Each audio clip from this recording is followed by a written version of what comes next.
to me, divorce now, it means life. It means a chance at being happy again. It means freedom. It means peace. It means that I have the right to walk away and choose what relationships that I want to be involved in. And that is a really, really powerful thing. Okay. Okay. 1, 2, ready, go. Welcome to the Called to Be Bad podcast. My name is Mariah Martin, and I feel called to be bad. It turns out I'm not the only one.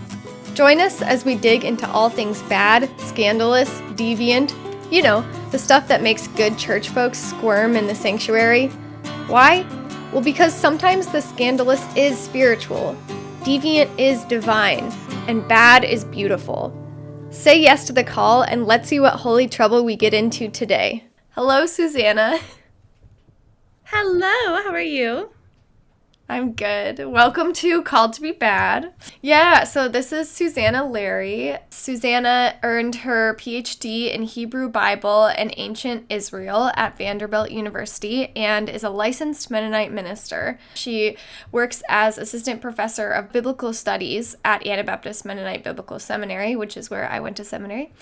And she is a pastor at Keller Park Church. But what's most important to Susannah is her role as mommy to 3 little girls ages 5 and under. Before we dive in, I'm curious what you are drinking today, Susannah. So I have my mug that says I'm silently correcting your grammar, which I'm actually not. Like, I'm really not that judgy, I swear. But I have a cinnamon rooibos tea that I found in the common room.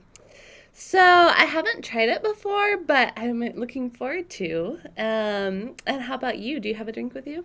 Yes, I do. I just picked a white mug, and it has a little rooster chicken. Nice. I think it's a rooster, yeah, on there. And it's kind of like in a china tea cup shape. But Nice. I have my morning coffee in there, so Delightful. delightful. Yes, that cinnamon rooibos sounds good. I love It's actually kind of, rooibos. I just took a sip and I was surprised by how cinnamony it was. So we'll see Ooh, how okay. Yeah, you'll be spicy now. that's not a bad thing. Yeah, it's good. Hello, beloved baddies. A quick break to tell you that this episode is sponsored by the Center for Art, Humor, and Soul, a nonprofit that supports and amplifies the voices of edgewalkers through art that catalyzes change, laughter that brings us together, and soul awakening to the creative spark within us. The support from the Center for Art, Humor, and Soul has meant the world to this podcast, so I highly encourage you to check out their website, arthumorandsoul.com, to see their other featured artists and projects. If you want to support the podcast, you can check out our Patreon or get in touch. Now I'll let you get back to this episode of Called to Be Bad. So today we're going to talk about divorce, and Susannah is going to share her story, her experience of going through divorce. And I do want to offer a content warning. Yeah, there's a little bit of everything bad. There are references to family of origin violence, domestic violence within marriage, sort of institutional violence, including references to child protection services. And suicidal ideation. Yeah, so take care of yourself. So yeah, well, we normally start the podcast with definitions, but maybe what I'm more interested in is what comes with that word for you. Yeah, so I think just going back to childhood, I really could never have imagined the position that I'm in now of being divorced. Nobody in my extended family, at least on my mom's side, is divorced. And I think that the assumption was that when you were married, you were married. You were married for life. You were in that marriage. You would be in that marriage until the day that you died. And that's certainly something that my parents have modeled. My parents are still married. Not to say that they haven't gone through hard things, but they are still married. So divorce was very much, it was something that was stigmatized. It was something that was lower class. It was for people who were less educated. It was for people who had issues. Where I am now, having gone on my own journey, I'm sitting here, and for some reason that I'm not even completely sure about, like, I actually have my divorce papers in my work office still. They're just like on my desk, and I keep them on my desk. To me, divorce now, it means life. It means a chance at being happy again. It means freedom. It means peace. It means that I have the right to walk away and choose what relationships that I want to be involved in. And that is a really, really powerful thing. And, looking back even 100 years ago in our country, that's not necessarily something I would have been able to do. Divorce rights have been part of the women's movement. And obviously, men filed for divorce with very valid grounds too. But historically, it's been more difficult for women even to be able to get divorced. And so I sit with you here now as a seminary professor and a pastor and a writer and someone who is a single mom of 3 kids after divorce. And that is a really healthy thing for me, and that is not something that I'm ashamed of. And it's a story that I'm proud to tell, that I think is a story about my strength and resilience in many ways.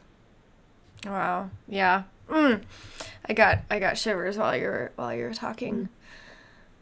Yeah, okay. I appreciate how that word has changed for you, kind of moved.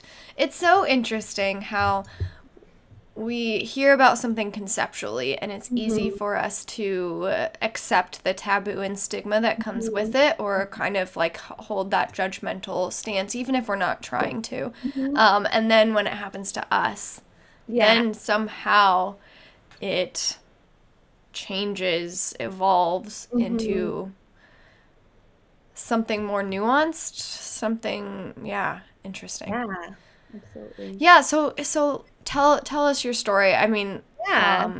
what you feel comfortable sharing, of course. Yeah, so I think I want to preface my story by saying that my ex and I have a good relationship typically. My ex is not a terrible person. He is not a monster. He is a good dad to our kids, and he is human, and I am human too. And he is not someone that I hate. He is not someone that I have bad feelings about. And we also have a story that's really, really painful and difficult. So going back, I met my ex in seminary, in Tennessee, when I was 23.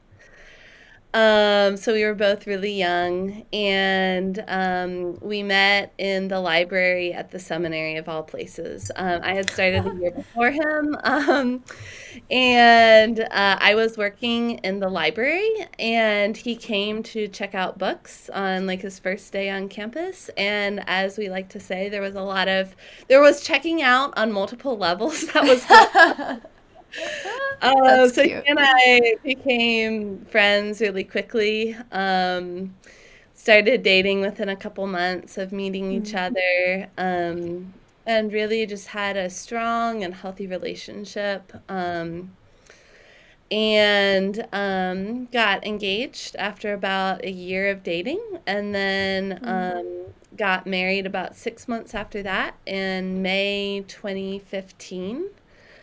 And at that point, I was starting my PhD, and he was starting the process of another graduate degree in counseling.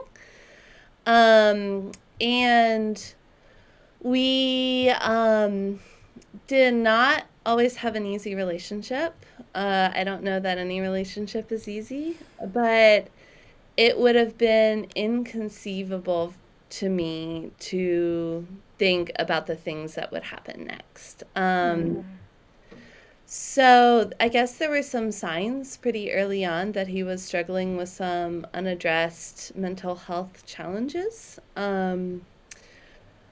But it was really only after our first kid that things started to go downhill in a more serious way. So, my ex put his hands on me for the first time during the middle of the night. After we had been married a little over 2 years when we were taking care of our infant daughter. Um, and I never would have thought that would ever happen. And it was a situation that was A, unexcusable. And also, if you sort of think about the context where we were exhausted, we were taking care of this baby, it was the middle of the night, baby was screaming, we didn't know what to do. That's how it first happened. And that initial event of abuse sort of set off a cascade of events that got worse and worse and worse. So the pattern, like, for me, it had always been such a hard and fast boundary that if anyone ever physically abused me in a relationship, like, I was done. I was out. Right. And I think that came a lot. I think that's a good and valid boundary to have. And I affirm myself for having that boundary. And I think that I was very aware of having that boundary because I grew up in a household where there was a lot of physical abuse happening. And I knew that if that ever happened to me in my marriage, like, I would be done. And then it did happen in my marriage. And I told my ex right away, like, moments after he put his hands on me for the first time, like, our marriage is over. Like, we're done here. And that's when he attempted suicide for the first time in front of me. He jumped. He said, "I'm going to kill you," and then he jumped off the balcony of our apartment building. Um, and that was the cycle that continued from there on. From that point on, and this was in 2017, I did not want to be married to my husband anymore. And I told him that over and over and over again. And he would attempt suicide when I told him this. And it's always been a little bit unclear to me how much of the attempts were sort of manipulation to try and get me to stay in the marriage, and how much were sort of like genuine despair and intention. Right. I never quite parsed out which was which or how much. Yeah. And these episodes got worse and worse to the point where ultimately, so he would hold knives to his throat when I would tell him that I wanted to get divorced. And so I would be terrified to actually leave because he would make these attempts on his life. And ultimately, there were a couple of times when the police got called out because he was having these episodes of attempting suicide after I would tell him that I wanted a divorce. And he was involuntarily hospitalized once, but after they would come, he would always get sent back to me. There was no real intervention of what came of that. There was no real change. And all of this was complexified by the fact that he is a black man. And it was incredibly complex to get the police involved and to get help, knowing that the odds of inappropriate police intervention were that much higher because he was a black man with mental illness.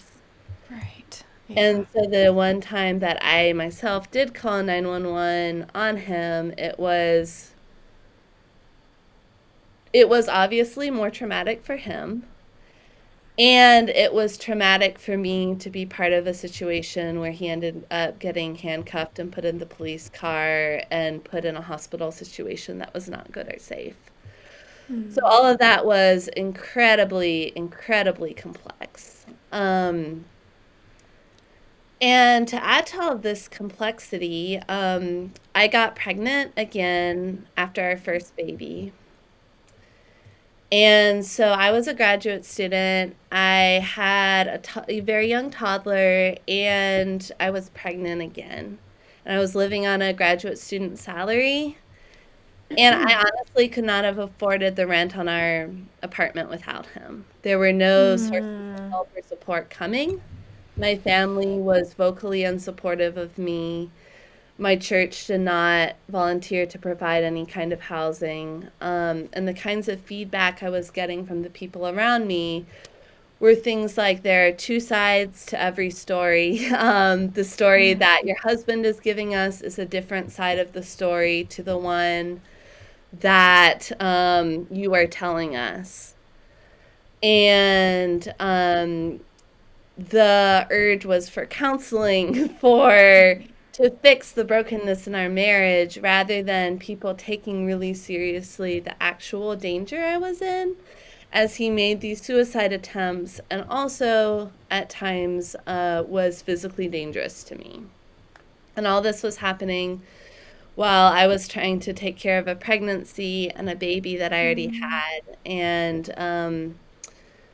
the worst episode happened when I was about 22 weeks pregnant with my daughter, my second daughter, and I had a toddler who was just over a year old.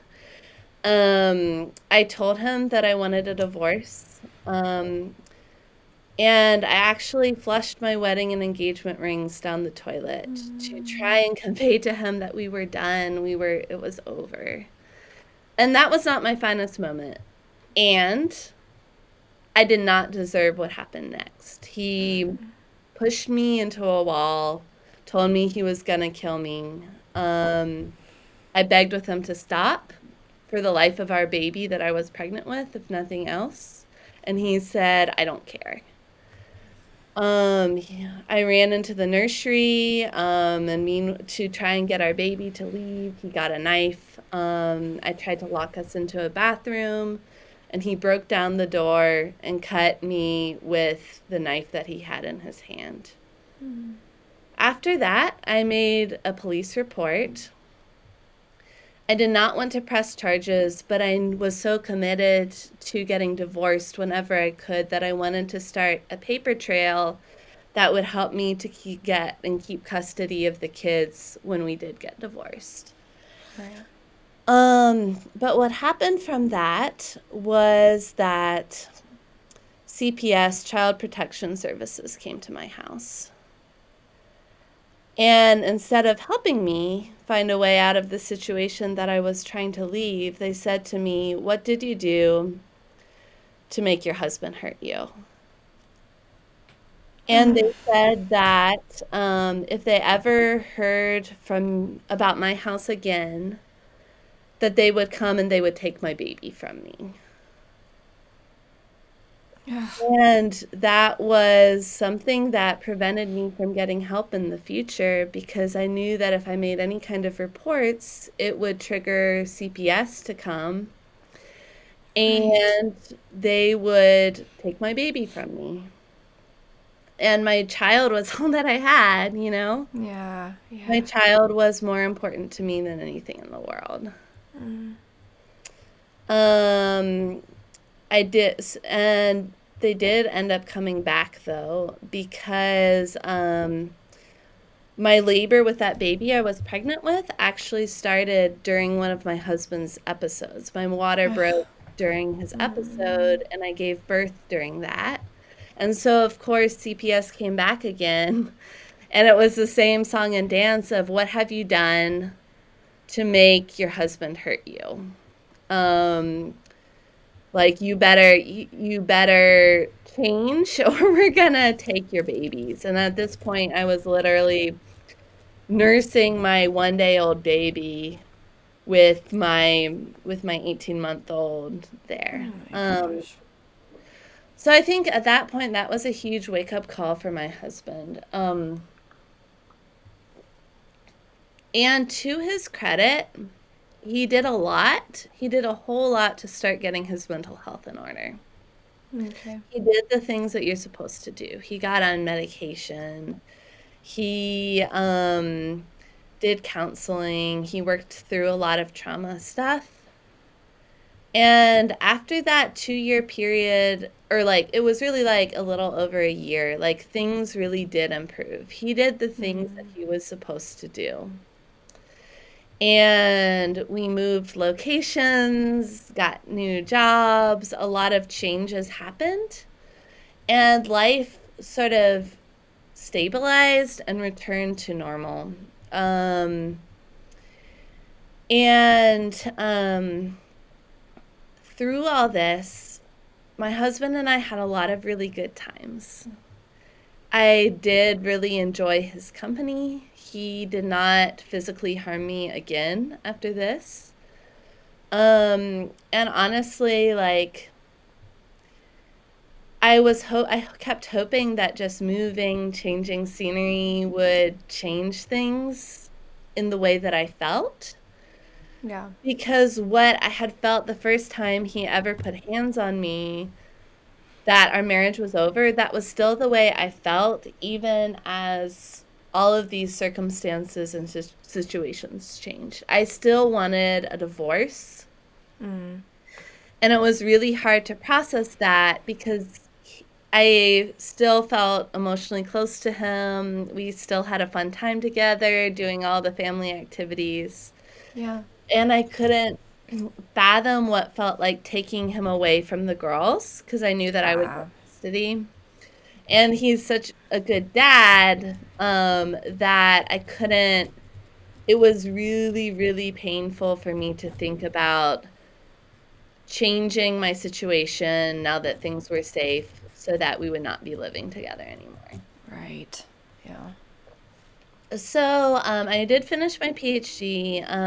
My commitment and all of this was to get my PhD, finish my dissertation so that I would be able to support my girls after I decided to get divorced. So I got my PhD. I got a tenure track job. All of this was part of my plan. Moved to Indiana. And things were honestly pretty stable, except that I did not want to be married. After what had happened, what I found was that I could not continue to want to be married. And the evidence that I could see suggested that my husband was a lot more stable. But there was still always that possibility that things could be dangerous again, and I was aware of that. And so we're into 2020 now, during the pandemic, moving to Indiana. And I guess there was one final episode that was the straw that broke the camel's back, where for reasons I couldn't even fully discern, my husband like totally flipped out when we were decorating for Christmas. And started yelling at me and took off in the car, and he called me from the road and he said, "This is the last time you're going to hear from me because I am going to crash the car and kill myself." And this was December 2020, just a little bit before Christmas. And oh, I should have mentioned, by this time I was pregnant again. With my third daughter. So I was about 20 weeks pregnant. And I decided I couldn't do this anymore. I had a tenure track job. I was done. And so we separated right before Christmas. It was hard. It was painful. But it was something I could do. I could survive with my girls. And that was the gift that I could give them, the gift to be able to survive with me and have a chance of a life that was healthier. And I immediately went into action, figuring out how I was going to adjust to just having one income. And believe it or not, seminary professors don't actually make that much. But I bought my own house. That was one of the Wow. first things I did. Amazing. in the grand metropolis of Elkhart. Yeah. And it was a safe place for me and my girls. And I finished out that pregnancy alone. And I gave birth in March 2021 to my third daughter without him there. And that was just a decision that made sense based on the trauma that had passed before. And here's the real kicker, though. I had found a lawyer who works for a nonprofit here in Elkhart. And I was trying to file for divorce. And as it turns out, in Indiana, you can't file for divorce while you're pregnant. What? Yeah. Like, the patriarchy is so real. Why? I don't understand. So, like, the day after I gave birth, I filed for divorce. Oh my gosh. But what had kind of happened in all this time that made it complicated was I had given birth, and, like, you kind of have a lot of feels after you give birth. Oh, I'm sure. Yeah. And I was not able to complete the divorce process at that time as I was, like, I was not supported by my family. I was very much alone except for a couple friends. There were a lot of pressures around me pressing for reconciliation. And so there was a time period where my husband did move back in for a little bit after I had given birth. And if I have one regret in this story, it's that during that time, I did not have the resolve to follow through, like being alone postpartum with my 3 girls. I did not have the resolve to follow through on finalizing the divorce, but the case was open then, and he moved back in for a little bit. And I knew instantly, and I think I felt some distance from the really difficult feelings that I had towards him when we were living together before, because he was gone. Yes. He was gone. Yeah. And then he came back, and I was like, oh, this is Oh. how hard it feels to live with This is why. Yeah. Yeah. And so right away, I told him that I knew this wasn't going to work, and I asked him to move out. And it took a long time, like several months until he did. And during the process, man,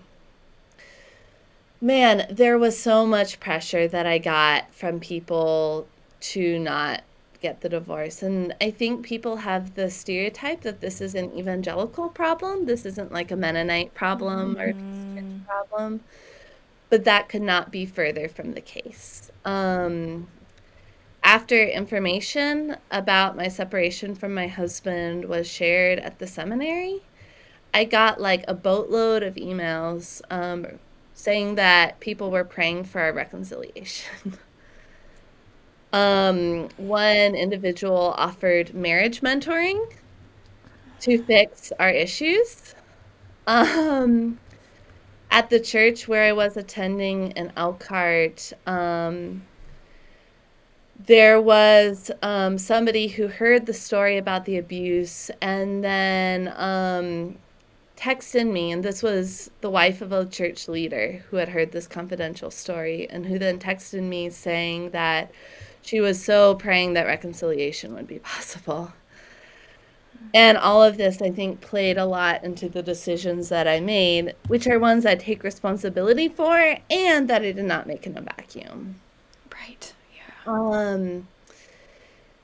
And so when I did decide that I wanted to finalize the divorce, I sought the support of a local pastor and friend of mine, David, who also works at the seminary with me. And like, he really helped me process some of these deeper questions about forgiveness and reconciliation, especially as part of the Peace Church tradition. He kept his phone on the nights when I was trying to get my husband to leave and couldn't.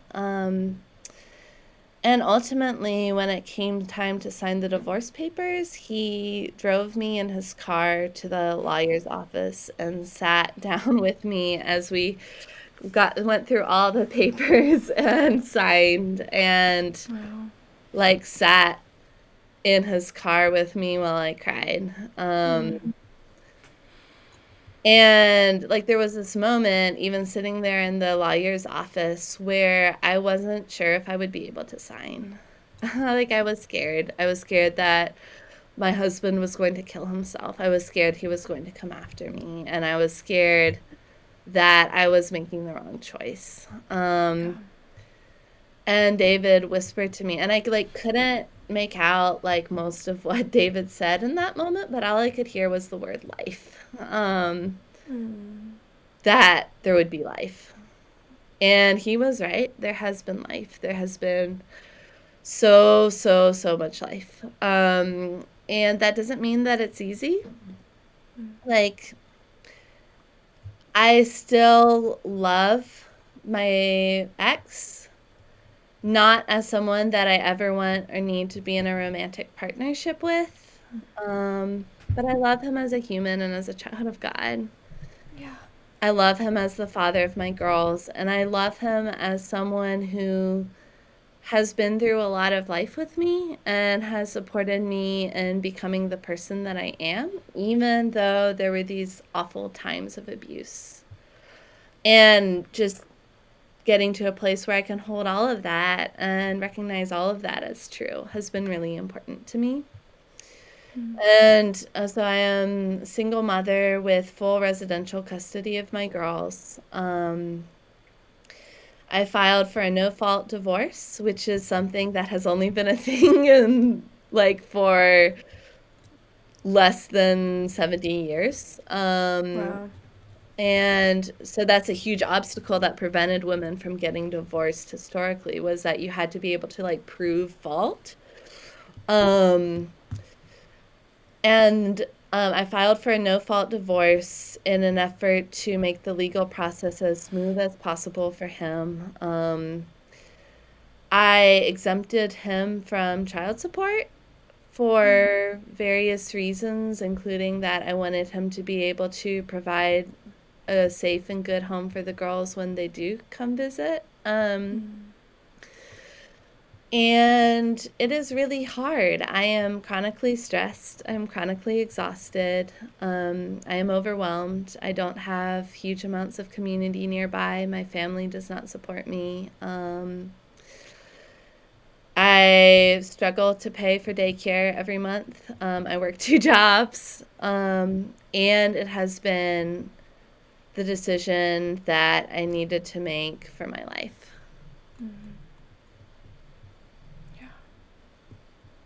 Thank you for telling your story.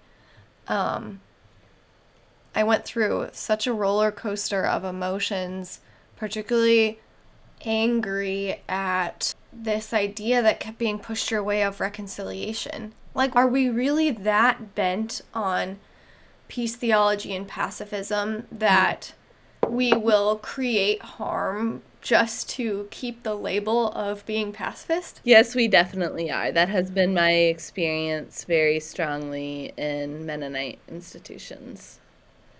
Well, I'm curious, because you are a theology professor, how do you think about divorce theologically? I think one thing that I want to say is that for most of Jesus's words about divorce, they're actually directed towards the man. And I think this comes from really like women didn't have really a right to divorce in the culture at this time. And I think a lot of Jesus's words about divorce have to do with actually protecting women, because women were so vulnerable without a husband, without necessarily the means for livelihood, that like Jesus didn't want men to go off and divorce their wives just because they met someone new and like discard someone like an object. Reading those words about divorce in that way doesn't dilute the idea of marriage at all, but I think it actually strengthens it. That marriage is supposed to be a place not where people get discarded like objects, but where each partner can feel safe and loved and affirmed. More broadly speaking, I look at Jesus's words that I have come that they may have life and have it abundantly as a call to us to live our lives in such a way that we genuinely can have that life. And sometimes that means ending relationships and opening ourselves again to the possibility of new partnership and new ways of being. So I think that in some, we really need to think about the cultural context in which these words about divorce in the Bible are being given on one hand. And on the other hand, we need to be able to think about the big picture of what Jesus is calling us towards. And we need to think about how are we opening ourselves to life for ourselves, for those we love, for our children. And so that's where I am thinking theologically about divorce right now. Yeah. And also, as an addendum to all that, like, I really don't think, yes, I was the one who filed for divorce. Yes, I was the one who signed the divorce paper first. But was it that action that ended the marriage? I really don't think so. I think that my husband ended the marriage by acting violently towards me. That broke the vows of marriage that we had made to each other in such a way that for me, they were irreparably broken. Yeah. Yeah. Plus, just dipping back into like looking at the Bible, marriage was for a very different purpose. We Yeah. marry for different reasons today. I don't think it's too much to say that marriage was first and foremost an economic transaction between families. There was literally a transfer of wealth involved, and this was something that was negotiated between the woman's father and her prospective husband and his family. The woman didn't really have any say in it to begin with. Like, we're talking about a very different institution of marriage back in biblical times than we have today. The institution of marriage today is based on free choice of both parties. And when that free choice is taken away, as I think that it was in my marriage, because it was like, stay with me or I'll kill myself. Like, that is not a choice. That is easy to make, at least. But I do think that Jesus wanted me to live and have a chance at life and partnership that was safe and healthy. I'm very certain of that, in fact. And if I'm wrong, I'm happy to speak to God about that myself. Yeah. We're going to have a little chat if that, yeah. Yeah. I think the one thing that I want to add is that we really need to center the needs of someone who's being harmed over conventions or our perceptions of stigmas or taboos. That is not what I experienced at all. Refusing to intervene and harm or encouraging reconciliation without justice or reconciliation that goes against the wishes of a victim or survivor, that itself is violent. Yes. Oh, yes, that is it. Yes, reconciliation without justice does harm. Okay. I'm getting worked up. Yeah. For sure. And I'm actually, not to plug myself, but I'm actually writing a new book on this. Okay. Yeah. It's going to be something about, I don't know exactly what the title will be, but it will be about trauma-informed forgiveness. Because I feel like I have been through a process of forgiveness, but it was definitely not the process of forgiveness or reconciliation that people had in mind for me. That for me, forgiveness had to involve divorce. It had to involve releasing the person who was doing harm or who had done harm, even though that harm was kind of in the rearview mirror a little bit. And I think that one thing that my friend David Kramer, who you should definitely have on this podcast, but one thing that we talked about a lot while he walked with me through this process of divorce was that reconciliation is the work of God in the end. It's kind of the eschatological vision. It's not the responsibility of the person who's been harmed to initiate or fulfill.